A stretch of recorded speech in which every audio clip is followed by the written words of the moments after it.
All right, so we're going to redo that cone problem we started the other day, starting over and being careful with units. So first step in these kinds of problems, I highly recommend drawing a picture and re-summarizing the information that's in the problem. So here's my picture, perhaps, of my cone. And I usually don't worry about doing it to scale unless I think that's really going to affect my ability to do the problem. Sometimes I'll redraw pictures. So we've got water is leaking out at a rate of 6,300 cubic centimeters per minute. Okay. At the same time, water is being pumped in at some positive rate, but I do not know what that rate is, so that's positive question mark, centimeter cubed. It's supposed to be cube, thanks. Per minute. Okay, the tank is 7 meters high, so, but the answer we want is in cubic centimeters, so let's rewrite 7 meters right away and call it 700 centimeters is our height. And the diameter of the top, I'm more interested in the radius though, because of volume formulas. So that radius right there, we're going to call it 300 centimeters. Is that okay? Okay, then at some instant, the water level is rising at a rate of 20. So we got a change. Water level is rising, so that's a change in height, right? So that's another piece of information. dH dt is what I'm going to call that, is positive 28 centimeters per minute. Yes, okay. And that happens when h is 2 meters, which I need to rewrite as 200 centimeters.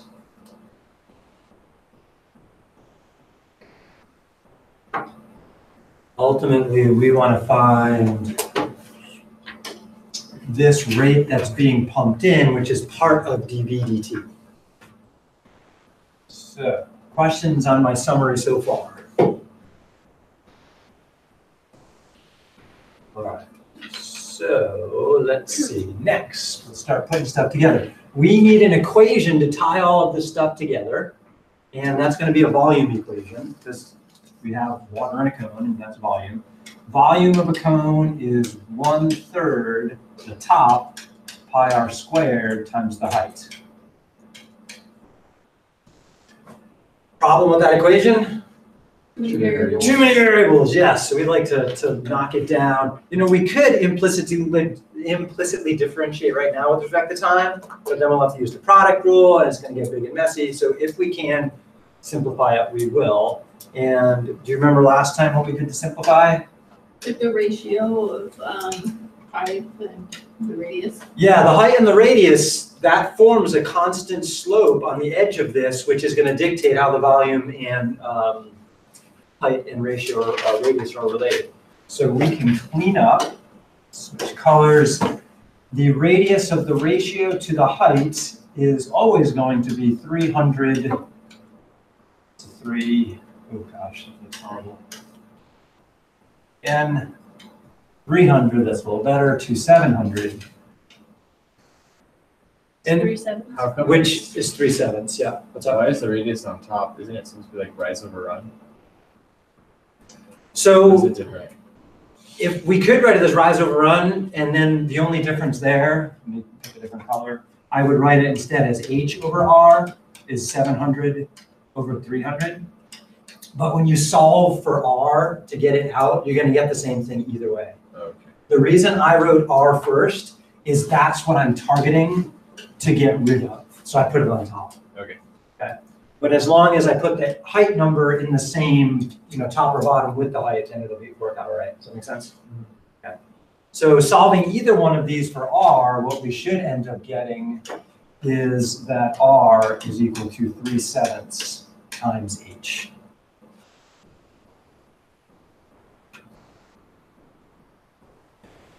we can then use that to substitute and get that r out of there, replacing it with an h. So I'm going to need a new screen for that. So, new page.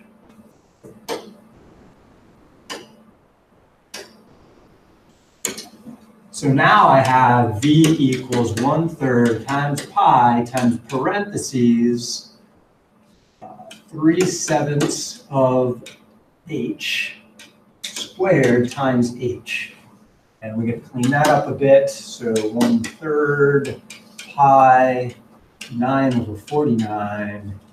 Then we're going to altogether get an h cubed, because we have h squared times h. 3 goes into 9. So I'm going to get, and putting the constants together, let's see, 3 goes into 9 3 times. 3 times pi is 3 times pi over 49 h cubed. I think we're ready for the derivative with respect to time.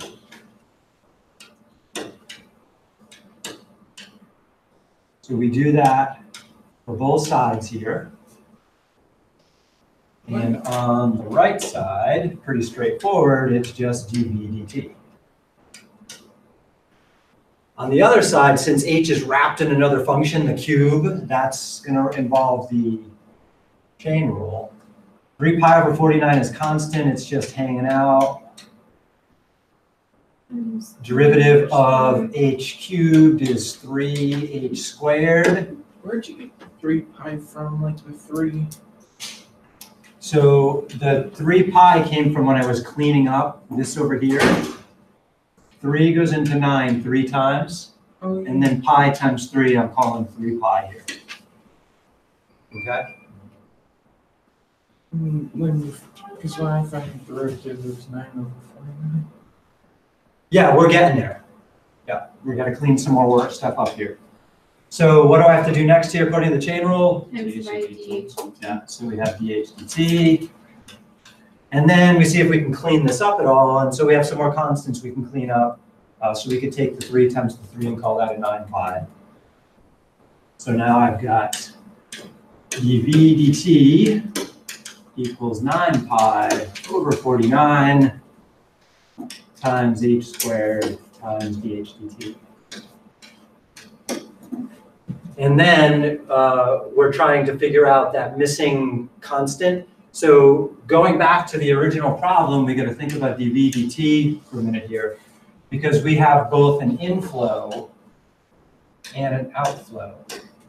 Right? We got water flowing out, we got water flowing in. So the two of those combined give me dv dt. Those are my rates there. So plugging information in here, let's use dilution fine.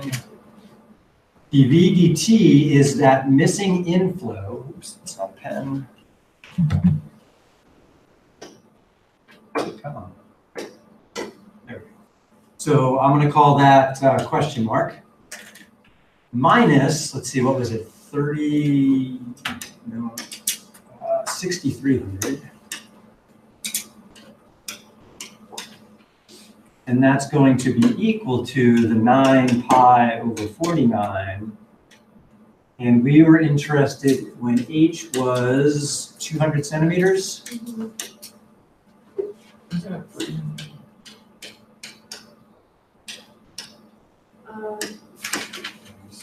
Here, we have when the height of the water is 2 meters, which we'll call 200 centimeters.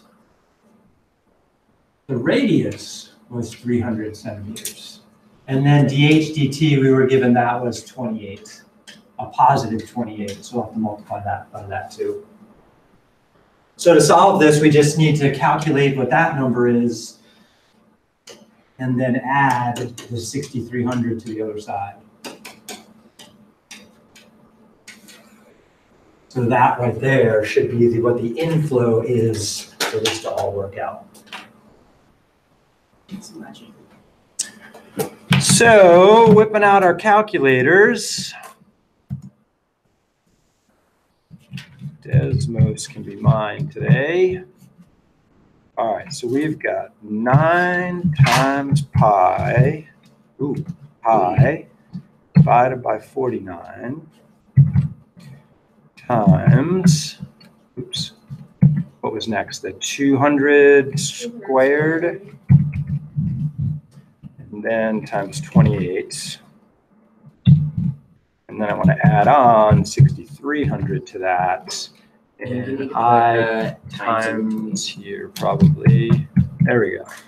So I'm getting, ooh, that's a big number. 652,570. Unless I made a mistake. 65,200. Oh, no. 652,570. Yeah. Anyone else get that? Yeah.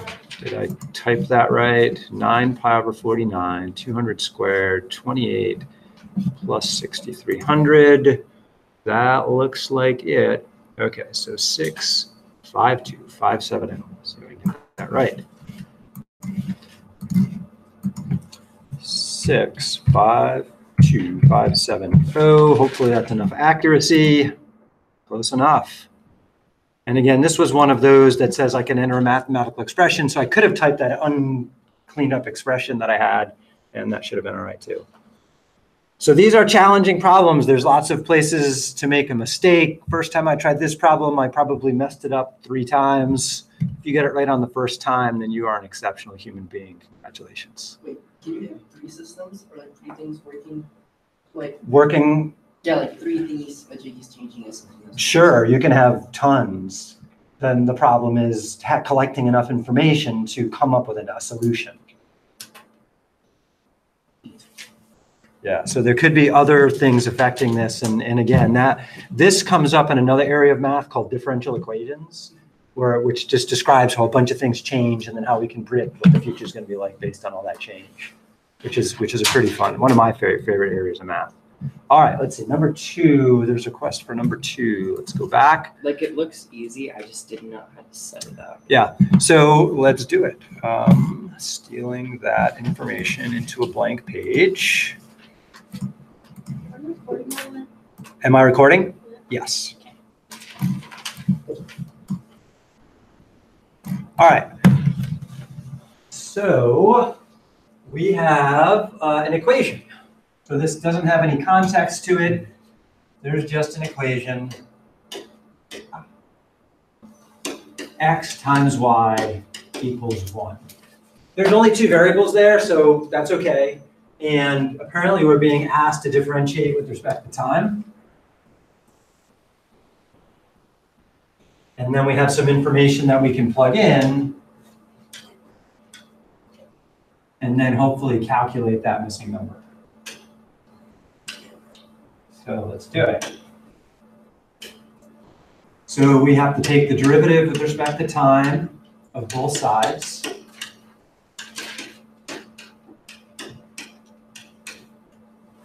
So the left side, I have to use the product rule. Okay. So taking the derivative of the first function is just dx dt. Y is just hanging out. That's an x right there. Then the product rule says add, leave the first function alone, take the derivative of the second function, which would just be dy dt. Derivative of the other side is just a 0. All right, so let's look back at our goals. Our goal was to calculate dx dt given information. Information I was given. See, I'm given dy dt, check. I'm given an x. Oh, I need y. How am I going to find that? Just the equation. Yeah, just go back to the original equation and solve. So we know that x is 5. Oops. Oh, wait. Again. Switch color. Whoa. Finicky pen. So let's see. X is 5 times y equals 1. So y equals 1/5. So we have everything we need now. So plugging that in, dx dt is what I want. When y is 1/5. X is 5, and dy dt is 2. 2. And so we just solve that for dx dt. So let's see, we're going to have to subtract 10 and multiply by 5. 50. Negative 50? Yeah. Yeah. So I'm cleaning this up. That dx dt is negative 50.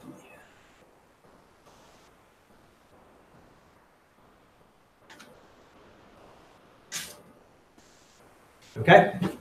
All right. And so I forget about the product rule. So You forgot the product rule to use it. I was like, oh, it's just dx dt times dy dt. Yeah, and that's an easy mistake to make, yeah. All right, there was another request for 13. Ooh, an inverted pyramid is filled with water at a constant rate. All right, this looks exciting. Let's get the information. And that picture would probably be helpful.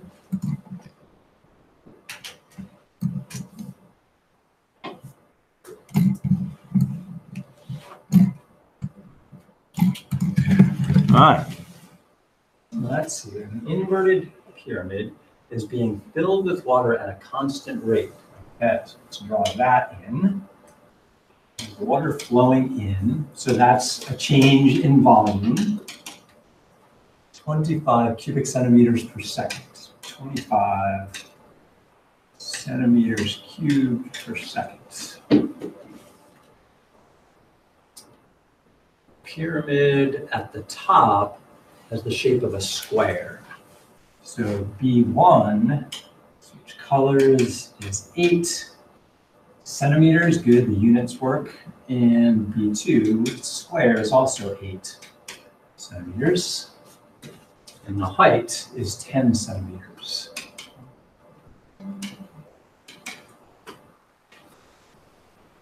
Find the rate at which the water level is rising. So that would be the h dt, would be the water level, when the water level is 3 centimeters. So we want to find that when h equals 3. Yeah. Okay, we got this. So I mentioned this the other day. When you do 3-dimensional volumes, you just take a third of the counterpart that looks like what's the right word? That looks like a prism. So a prism is a shape that has the same top and the same bottom, and then the sides. One way to look at it is the sides are perpendicular to it. There's another variation on that. And it could be any kind of top as long as the bottom perfectly matches it and the sides are perpendicular. So can you see that that pyramid right there is kind of like a box, but it comes to a point instead of going from square to square. Mhm. Box is, say that's base 1, that's base 2, times the height, you just multiply the 3 of those together. So the volume of my cone is just going to be 1/3 base 1 times base 2 times the height. What's that? The pyramid. You said Calc. Yeah, sorry, cone. Yeah, it's a square cone. Or a pyramid, or a cone is a round pyramid. Get that perspective.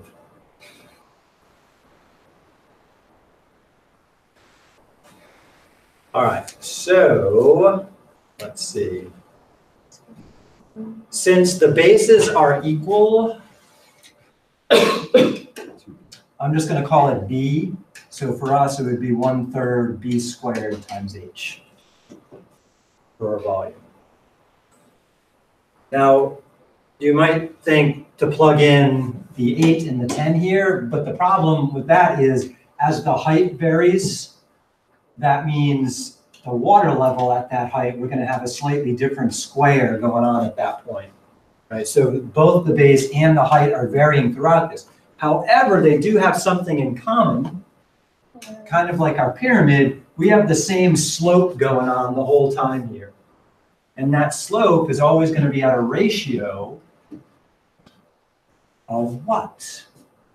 Base. So if we compare, let's see, we're trying to find that right there, that triangle. I don't know if I did a good job of drawing that.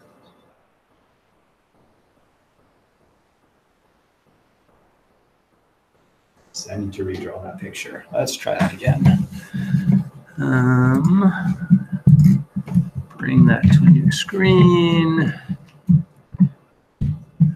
All right, so I'm gonna put a point, I'm gonna try to put a point in the middle. That's supposed to be in the middle of the top there. So that's the height there.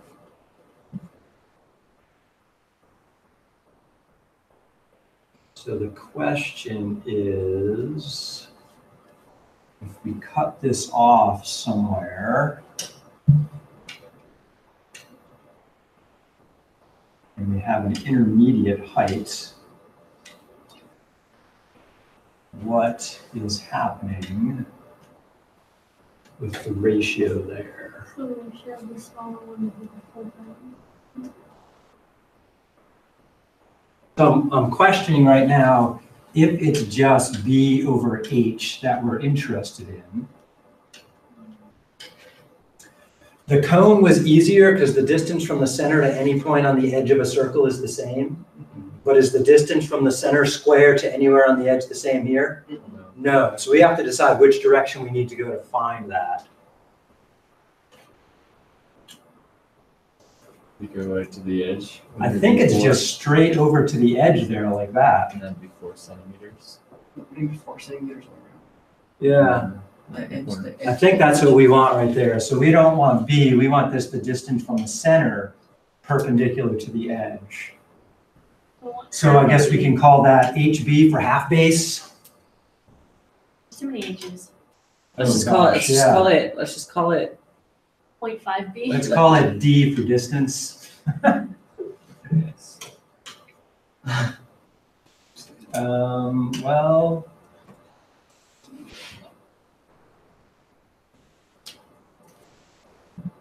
No, I gotta work the base in here. BR, base radius. Oh, wait a minute, does it matter? Let's see, let's call it D over H, and that ratio is 4 to, is it 10? Is that what the height started at? Yes. 4 to 10, which simplifies down to 2 to 5.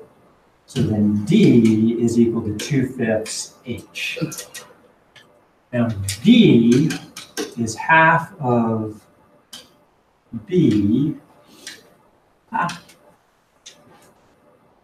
So divided by 2. So that means B over 2 equals 2/5 H. I think I'm making this more complicated than I need to.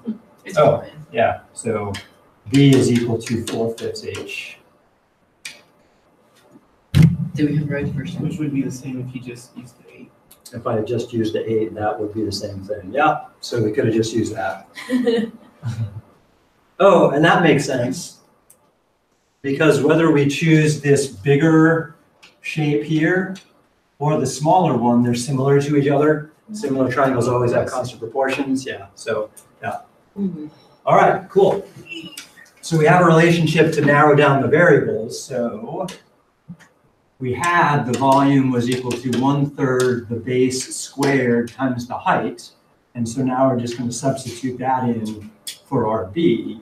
So volume is 1/3 parentheses 4/5 H squared times height.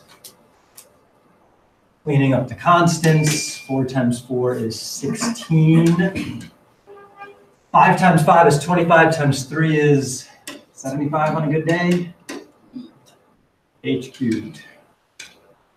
All right, so we have a formula that we narrow down to one variable based on this situation. And now we can implicitly differentiate. So, new page. Derivative with respect to time of v is equal to the derivative with respect to time of 16 over 75 h cubed. So dv dt is equal to, if we multiply by 3, clean that up in a sec, and we have our dh dt. That cleans up a little bit. 3 goes into 75 25 times.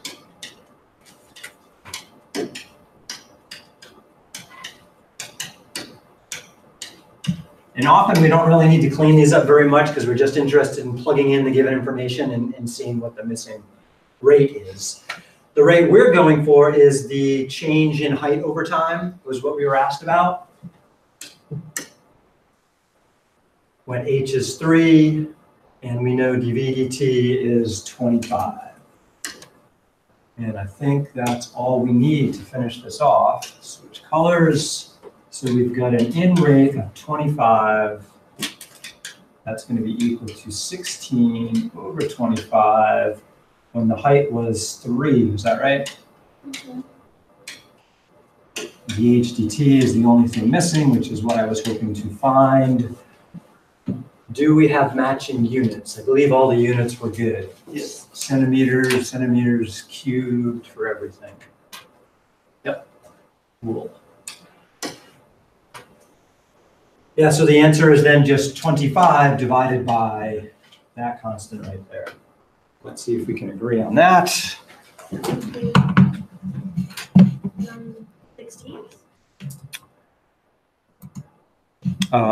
That sounds about, oh, I guess I could simplify it. Yeah, because you can flip the 20. Wait, no. So we've got 25, and we could do times the reciprocal instead. So the reciprocal of that would be 25 over 16. So the 25s don't multiply out. The 9 goes in the denominator. And that's it. Yeah. Yeah, so that right there is going to be our dh dt. Yeah, so nothing cancels, unfortunately. We do have a whole bunch of squares, which is kind of interesting. Right? 25 squared, 4 squared, 3 squared. So 25 squared, and then the 16 and 9 are in the bottom, right? Times 16 times 9, 4.34-ish. Yep. Anyone else get that? Okay, so we think, let's say change in height, so we think it's about 4.34 centimeters per second. And do I need, I'll go 3.3403 maybe.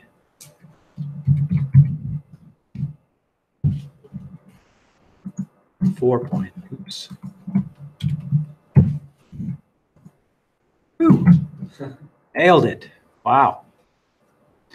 So again, these problems are challenging, right? We've got to put the information together. Sometimes we might have some geometry problem to solve because we want to minimize the number of variables involved. If you don't minimize the number of variables, that means the derivative is going to be harder to take, and you have more work to do in that regard. So we often try to make the algebra, use algebra to make the derivative easier. Can we try another? Sure, why not? Good. Oh, this is a cute one, number 12. Oh, Cute. I love that one. Oh, the snowball is cute too. Street light is a cute one, but there's a good video for that. There's a good video for this one too, but I like it better. All right, let's try this one. The rotating light located 17 feet from a wall. I'm going to blow this up and copy.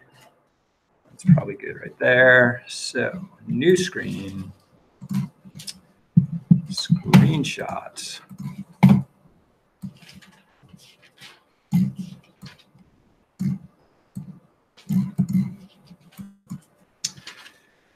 And I don't think I need their picture. Draw that. Woo. Back here. There we go. Okay. So let's see, what do we got? We got a light is located 17 feet from a wall. So let's see, yes, I'll draw it like they did. I'll put my wall up here. And then I have this light over here shining. Oh, it's more like a flashlight. Okay. Let's draw a light bulb. Okay, so there's my flashlight heading that way. And then it strikes the wall, but it is rotating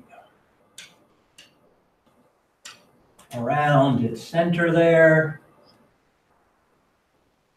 So we have 5 revolutions or rotations, or no, 1 revolution per 5 seconds. It's rectangular or something. 1 revolution per 5 seconds. That is a rate, right?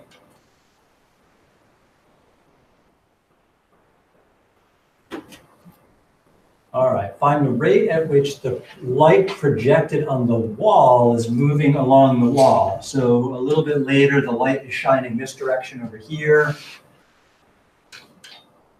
And so that has moved along. So I guess I'm going to call the distance traveled here x. So I'm x, come on. So I'm going to call dx dt is what I'm looking for here.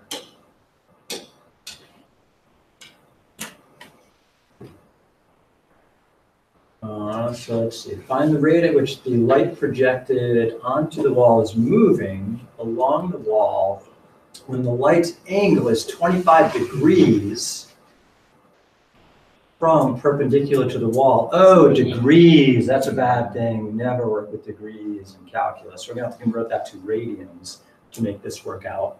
It's times 1, it's times pi over 1. Or Yeah, so yeah, just think about a circle for that.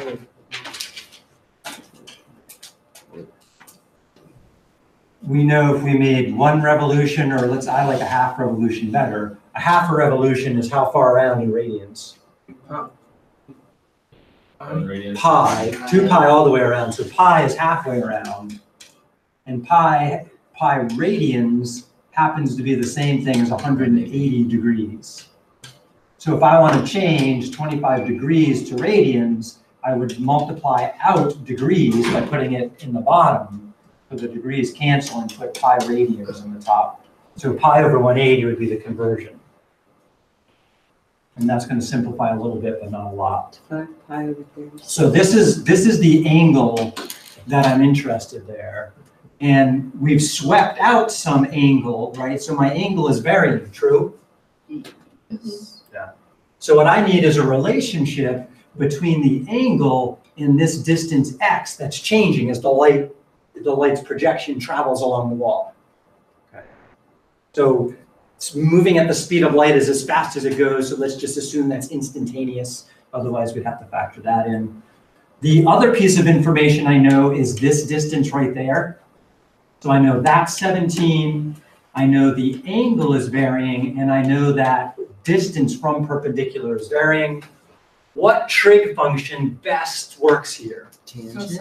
Tangent. Tangent, because I have the adjacent and opposite sides here. Yeah, so the equation I want is that the tangent of theta is equal to opposite x over adjacent 17.